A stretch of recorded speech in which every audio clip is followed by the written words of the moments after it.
All right, so I'm wearing these because it's kind of cold. Keeps my ears warm. But here on a walk with Minnie, Sue, Minnie. Where's Minnie? There she is.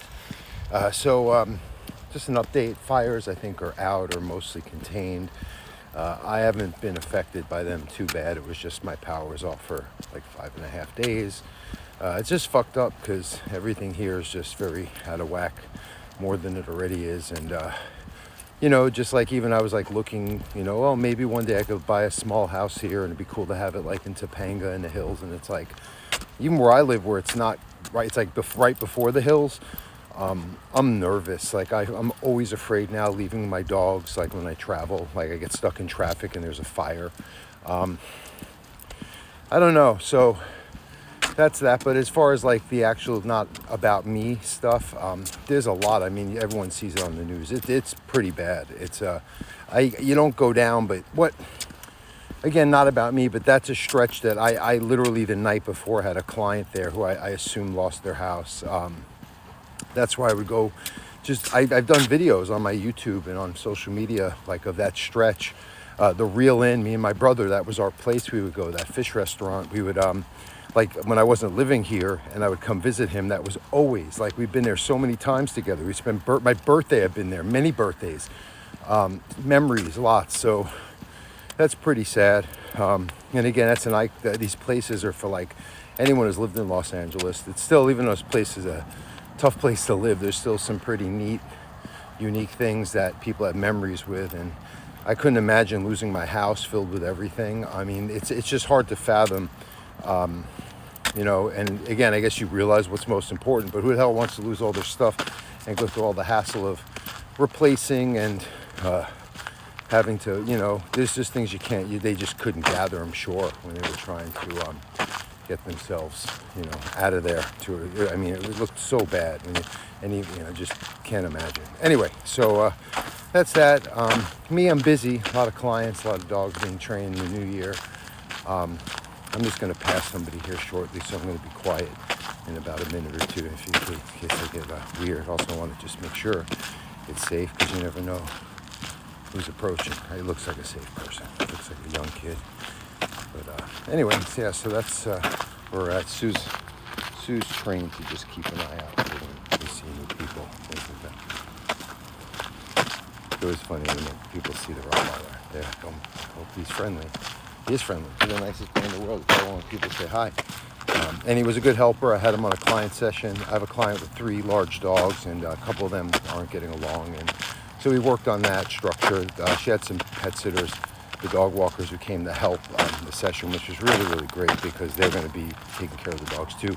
And then we had all of them. So I had Sue, and he helped be part of the pack. He got along with one of the dogs is like totally like you don't have to worry about. Because sometimes if you think about neuter dogs, Sue's on neuter dogs rather, if they're trained, socialized properly, there's not an issue. It's really the only issue I've ever seen is when another dog senses, smells, knows the dog is. It doesn't. I don't think they overtly see the testicles there, but they have a sense that this is different, and then they get upset at. Like Sue's had dogs get upset at him that the dog hasn't gotten upset before, and I've seen that before with other males, and it's been reported.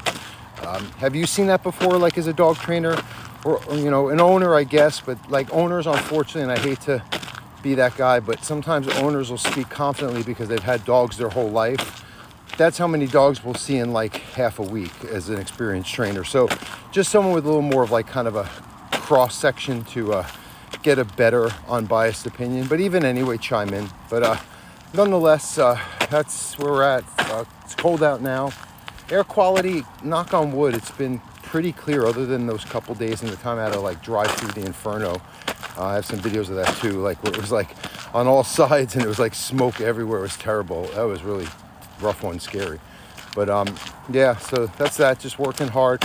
I'm going to go back to Alaska in June for almost the entire month, like June 10th. So if you're in Alaska, I'll see if I can make some time. I'm going to be mostly at my remote property doing work there, but I'm going to see if I can set some things up there. And then I think next fall, I'm going to go back. I call it home. Some Alaskans might not think that because I'm not born there, but I've lived there 2 straight years up until this past June. I'm going to go back home and come back down to California just like maybe monthly like I used to do.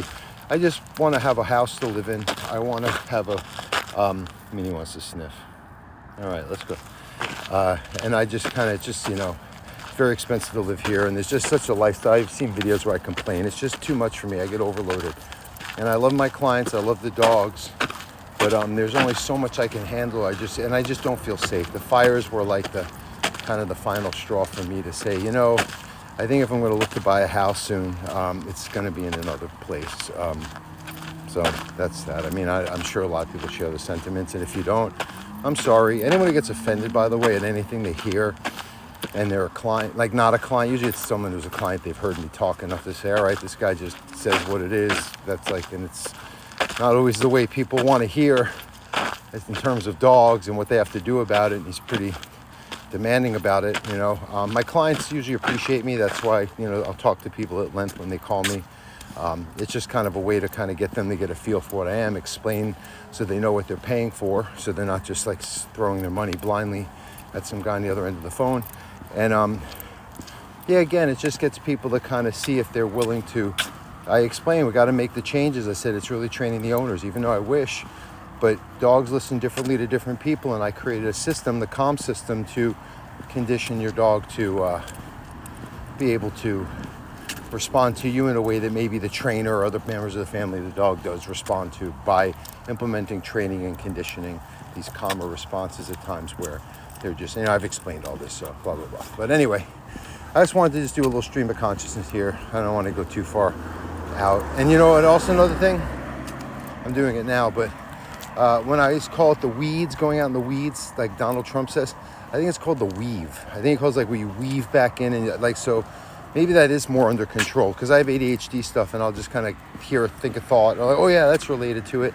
And in my head, it's all connected. I just hope it makes sense to people watching this. But anyone watching, thank you. People don't seem to enjoy these long videos as much as they do the cute ones of my dogs doing tricks and chewing on things and having fun. So that's fine. I'll do a mix of both. Okay, thanks. Have a good night.